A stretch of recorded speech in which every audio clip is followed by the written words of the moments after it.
Good evening, everybody. This is 12 Gauge. I'm coming from my channel. I just wanted to come in here and talk about how it is important for people to take care of themselves during these tough times that we endure. You know, many times people take care of other people mentally, physically, spiritually, monetarily, but they allow themselves to suffer immensely. They don't know how to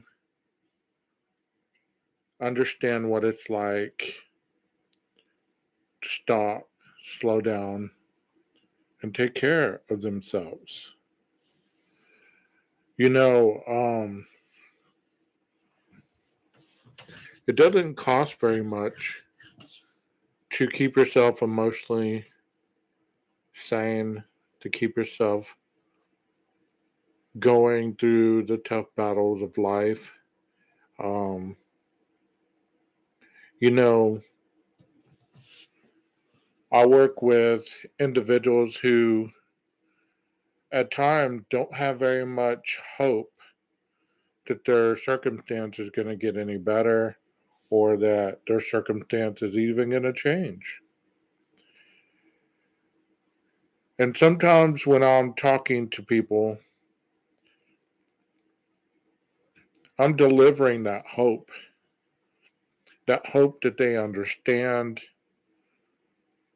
to believe in something, even if they can't see it right away, even if they can't feel it, even if they can't even fathom that things are going to change in their favor. I sit down and I talk to them and give them a plan to regain their hope. Because in this world we live in today, there's a lot of lost hope in people's lives. Many times they'll tell you, "Hey, I'm okay," but in reality, they're really not. Whoa! You have to probe to get the answer to what's really going on with them. And when you find out what's really going on with them, oftentimes they still don't want to take suggestion, but merely just want to vent. They want to vent to you, and you could give them all the right choices, and still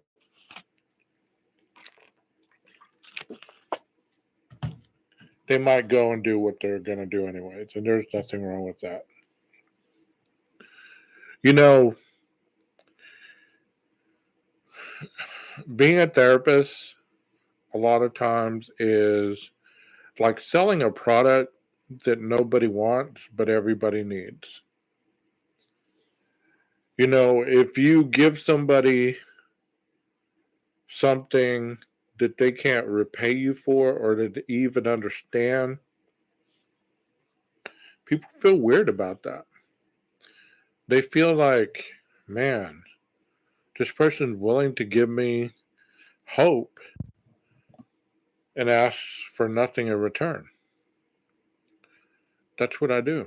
That's what I do for people on a daily basis. That's what I've done for 18 years.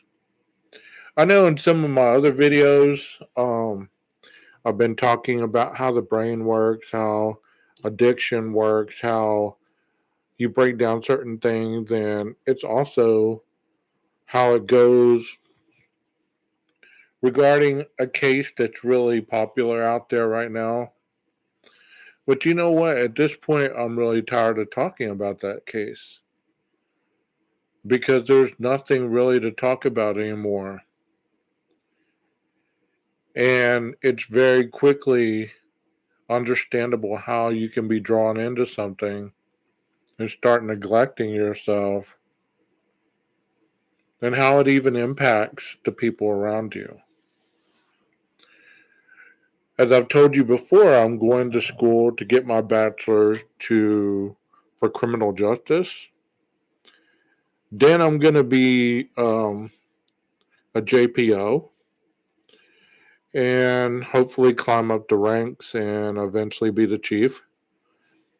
You know, but who knows? Who knows where my life is going to head or where it's going to go? All I know is that it's going to continue to go forward and upward. Because when you stop living in the past, you start living in the present. You start understanding how life really impacts you. And I'm not trying to get all deep for people to not want to view my stuff because it would be nice to have some kind of following, Not that I need it. Like I've said, I don't need to be YouTube famous. But hopefully somebody watches these and somebody gets some kind of hope from them. Because the quickest way to regain your life when it's going out of control and it's spiraling out of control is to practice slowing down. Train your body and your mind to work in sync so that you can slow down enough to handle whatever situation that's going on. That's self-care. I've told groups in the past, imagine this. I've been in groups full of men, and I've told them, hey, when you're stressed out and nothing's working and you want to try something new, run some warm bath water, put some Mr. Bubble in there, and have a bubble bath. You know how well that went over. They were too tough to even hear that. But a couple of them did try it and they came back in secrecy and told me, hey, I did what you said and it really kind of calmed me down.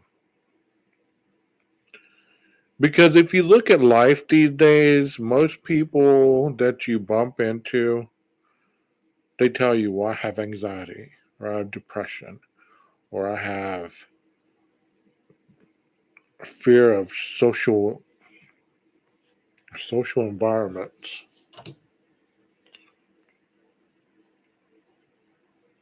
How did we get to this point in life? How did we get to the point where we can't even fathom the thought of being around other people very long?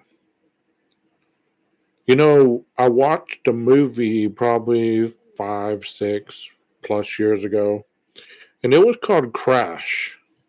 I don't know if you've seen it,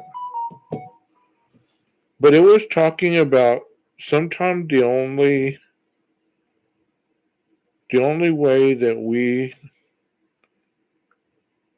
get out of our stupor is when we crash into somebody. And the illustration in the movie was a traffic jam, and the lady in front slammed on her brakes. This other lady hit her, and they started arguing. And one of the persons in that wreck got out, and he started reminiscing and thinking.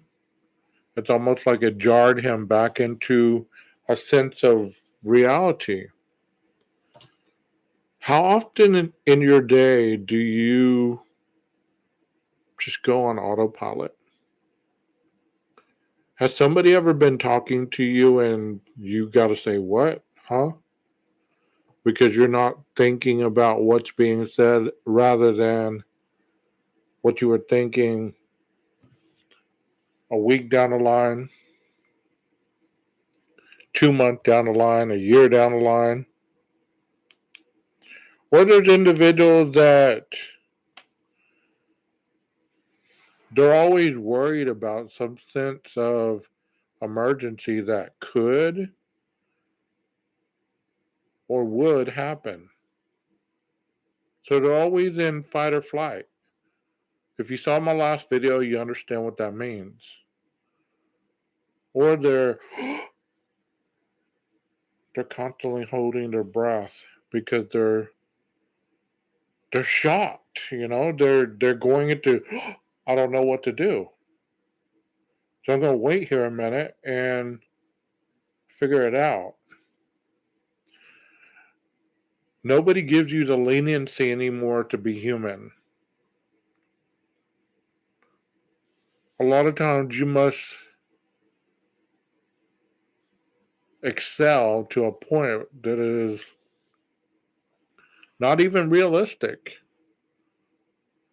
The days seem shorter, the weekends seem shorter, life seems shorter, and it's going so fast. Every day we wake up with some kind of news about somebody passing away, some tragedy going on the West Coast. Prayers to all you guys, by the way, with all those storms going on. We're faced with so much. And then people get on YouTube and they're fighting with other people over whether their thoughts are right, whether their perception is right, what they believe in, what what the other person should believe in. And if they don't, then they're wrong and they're obtuse and they're ignorant. Come on, guys. What gives? What gives, bro? What gives? Because in reality, we all have the ability to circumvent thoughts to reach a narrative that we can understand and we believe in and we push. Does it make us wrong? It might seem silly to somebody else, but based on the educational level of the individual, that might be the best that they could offer. Does it make them wrong? Does it make you the ultimate moral compass of the YouTube community? Of course not. In reality, I got on to this true crime thing because, like I just told you, I'm going for my bachelor's in criminal justice. Because I was on the other side, and I'm still on the other side until I get my degree. I was on the clinical side. I was on the counseling side, where it's more about cognitive behaviors and thinking patterns. It's not about the law. It's not about how you get from point A to point Z and what things need to be done and this and that and the other. I noticed a long time ago, though,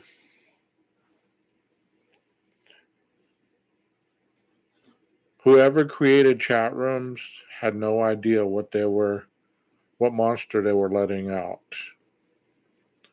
what Pandora's box they were creating. Because in reality, there are some people that you say it's black, they have to say it's white because they want to push a button in you. They want to annoy you and they want to keep going with whatever it is that you're going for. They're going to go against, even if they don't believe in what they're standing up for. It's comical to them. Those people don't need a platform. I ignore people on a daily basis who have no relevance to my life or to my belief system. Because if you don't believe in what I believe, that's fine. You don't have to. We agree to disagree. But I'm not going to sit here and let you tell me that I'm wrong and you're right, and you have no way to back up your theory. You're just speculating in circles. And that's why on my other videos, I always say, I've done some research. I can back this up with knowledge and textbooks and articles rather than just talking about what if, what could have, what should have. That's not how I live my life, so why would I get on here and live a life that is not mine?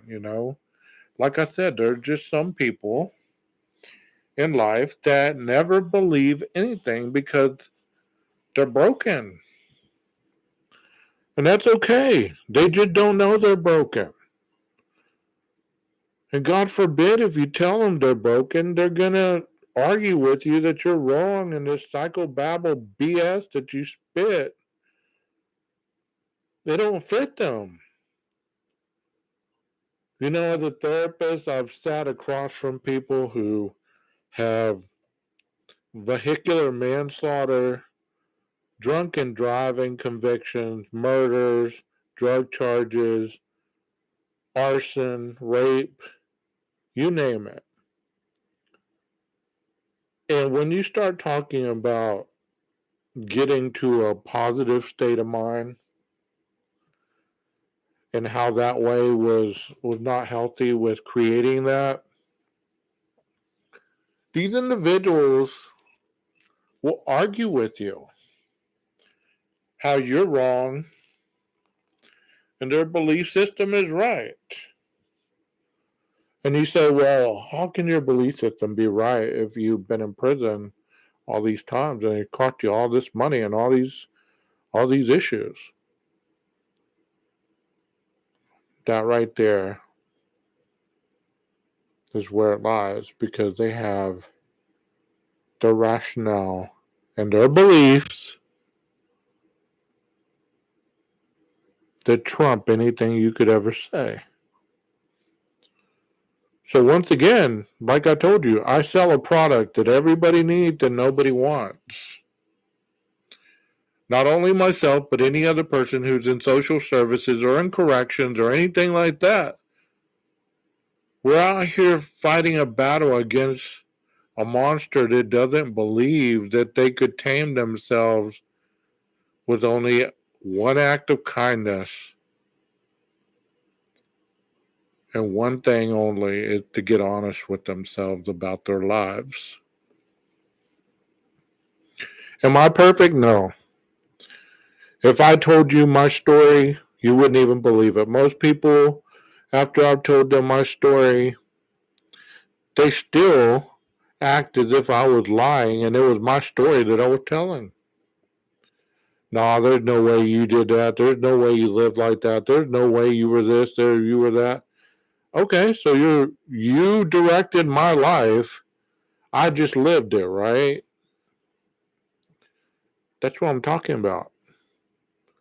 So to take care of yourself, you got to unplug some of this negativity, because it's all negative. I've gone in these chat rooms and I've voiced my theories or my opinions, and I get attacked. I've gone on Reddit posts and posted my Reddit theory or whatever, and people attack me basing what they heard that day or yesterday or the day before or whatever creator they're following, that this is factual. And that's it. That's the end line. That's drawing the line in the sand. You're a dumbass. You don't know what you're talking about. So you just get tired of people's ignorance. And I don't say that because I believe that people are ignorant or stupid. I say that because people don't think before they talk. Most people have a belief system and they run with it. They repeat other people's insanity and they make it their own, and they believe that that is the only way, and Everybody who goes against it is a moron.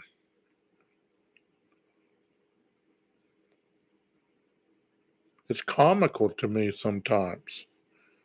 See, I don't let people bother me as much as some of these other creators. I don't even count myself a creator. I mean, I present things. I'm not a creator. I mean, I didn't create my stuff from scratch. But there's some that I've heard that lose their temper, man. They lose their cool. They're cussing out people. They're cussing at their followers. They're doing all kinds of crazy stuff. All because they want to have that control. They want to have that control to say, this is my show. You're either with me or you're against me. You're either with me with my theory or you're against me. And if you're against me, get out. Well, let me tell you something, Mr. Creator. This is YouTube's show. Without YouTube, none of us would be able to be in existence. We would go back to our non-existent lives on Facebook, MySpace, any of the other social platforms which we wanted to go live on. We'd go back to our insignificant lives where we could make foul jokes and everything else and make people believe that we were something we weren't. See, I don't need YouTube in order to placate who I am in this world. YouTube is a way for me to vocalize my thoughts, my feelings, and to give people a different direction in case they're struggling, because I know that there are people struggling. There are people that don't have very much hope in their lives, and they're searching and they're seeking for a way to get their life back on track. I'm trying to help. I'm not seeking justice. I'm not doing any of that stuff to be a self-righteous YouTuber. Because honestly, after this case, I probably won't ever talk on true crime again. Unless it's another case that really piques my interest. I'll probably go back to the counselor stuff like I'm doing right now, just talking about self-care and how to not relapse and how, you can empower yourself through visualizing the positive outcomes. Even if you don't believe in them, you can stop, take a deep breath, and focus on the life in which you want to see rather than the life in which you keep recollecting in your mind and reenacting on a daily basis. See, I'm a therapist. I'm good at that. I know I am. And I'm not saying that boastfully. I'm saying it because I've been told I'm good at what I do. This is not therapy what I'm doing right now. This is just motivational talking.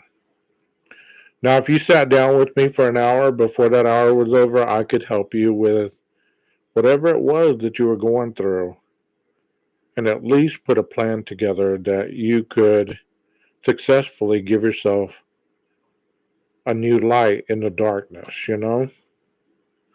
That's when I see these creators and they're getting on here and they're fighting amongst themselves and trying to prove who's the smartest in the room.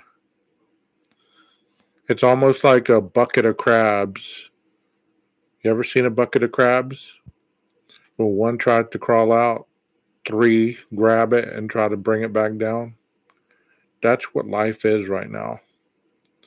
We have a bunch of crabs trying to keep the genuine articles mediocre like them. Since we started that, everybody gets a trophy, everybody gets a ribbon. Nobody is driven to be better than the next person. Then we have a lot of mediocre people. We elevate people that should not be elevated. We hold people to a degree of success that really they don't deserve. And the ones that do deserve it, that are making a difference in this world, they don't get any kind of this shine. When was the last time that you told your doctor in your hospital, hey, thank you for your service? Thank you for all those nights that you showed up when you didn't have to. Thank you for saving this person the other day. Thank you for that. Thank you for this. When was the last time you told a nurse that? The last time you told somebody who took your money at the grocery store? No, it has to be something outlandish in order for you to feel good about it. We used to could shake somebody's hand and be like, hey, good job. Keep it up. And that was enough. Now it has to be a gigantic celebration where everybody in the world knows you did it to give yourself some kind of clout. These are the things that are killing the soul in humanity. Most of us are trying to reach for a goal that we'll never find on this planet. But yet we still keep searching, rehashing, regenerating, believing the manipulative lies. We still believe that person will change if only this happens. While we're killing ourselves on the other end, trying to keep ourselves at bay. Two broken people can't make a healthy one, no matter what you think. One healthy and one unhealthy will eventually make two unhealthy people. Love doesn't hurt. And if you don't care for yourselves, eventually you won't have any love to give to yourself, and you'll start hurting yourself somehow, some way. You got to make peace with the past. You got to come to peace with the present. And understand you only get this once. This isn't a dress rehearsal. There's many people that continue to say, well, I'm working on myself. I'm working on myself. How much time do you have to work on yourself, bro? How much more time? You haven't done anything in 5 years, in 10 years that I've known you. How much more time you need? You're going to be working on yourself on your deathbed and going, damn, I should have just really did it right. Quit chasing the unchaseable. Quit co-signing for the hatred in the world, the miserable in the world, the victims in this world. Quit co-signing for these people and saying, oh, they're good people if you could just see this part of them. They're good people if you could have seen who they were when I met them. Well, I didn't meet that person, so this is who I met. So this is the shitty ass person who is in front of me. So that's who I'm looking at. Quit co-signing for them, because you can't see it through the denial in your eyes. It leads you to destruction and chaos. Well, I've gone almost 30 minutes. I used to do these 3-hour courses, so I could talk for 3 hours, but probably not a single soul would watch this for 3 hours. But if you watch this far, I hope that you've taken a little bit of what I said and learn to really look at the important person in this world and quit trying to save those who just want to drown you with them. There's plenty of those people in the world today. Open your eyes. You don't have to be aggressive. Just be proactive. Much love to you. 12 Gauge out.